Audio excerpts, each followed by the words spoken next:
Howdy, I'm John, and I like blueberries. But I never grew blueberries on my own before. I decided I'd do a little research on them so I could have blueberries that I picked myself bouncing around in the colander in the sink. I did a lot of looking around. They like number of chill hours between 32 and 45 degrees. Check, I got that. They need a good, fertile, fast draining soil. Check, I got that. They like a huge amount of things like peat in it, broken up pine and all that stuff. Well, I could add that. But the big tough one, they like a pH between 4.5 and 5.5, and I'm well over 7. And our well water is like around 8. And after a month of working at it, I got it down a bit over a full point. I was using sulfur powder as well as a prilled type of sulfur that is going to be a little slower acting. You see, it's the soil biology that works on the sulfur. The sulfur itself is not just low pH and very acidic. The bacteria, the microbes in the soil eat on the sulfur and reduce it down, and what they excrete out is a very low pH acidic product, kind of like a phosphate or sulfuric acid or something. So it's the soil biology that's working on the sulfur. That's why it takes months and months and months to make a difference. But I didn't want my plants to sit there for months in a high pH type of environment. So I wanted to break it down a little faster, and I was thinking about how to go about this.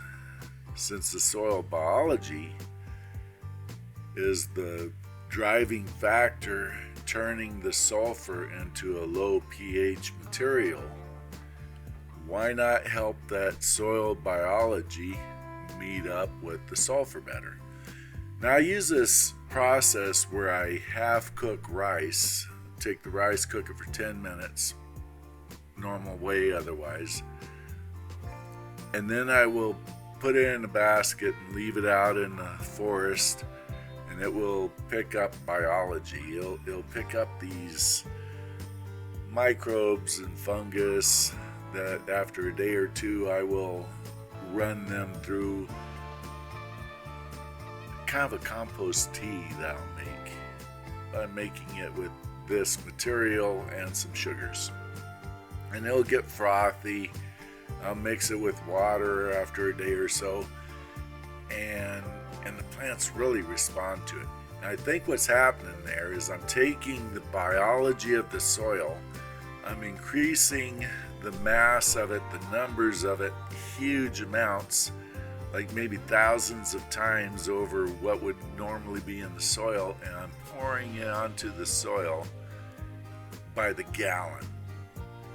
And the soil is taking this stuff in, and those microbes try to live like every creature does, and they eat on the soil particles, they etch them, they secrete different things.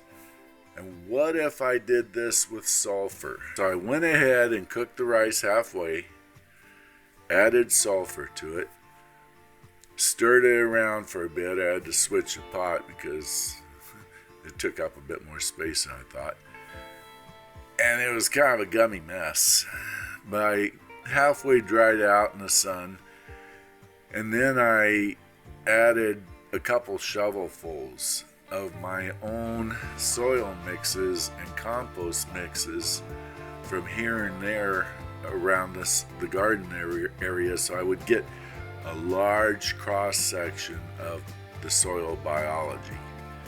And I just ran it through my hands and kept grinding it that way, mixed up all the sulfurous rice.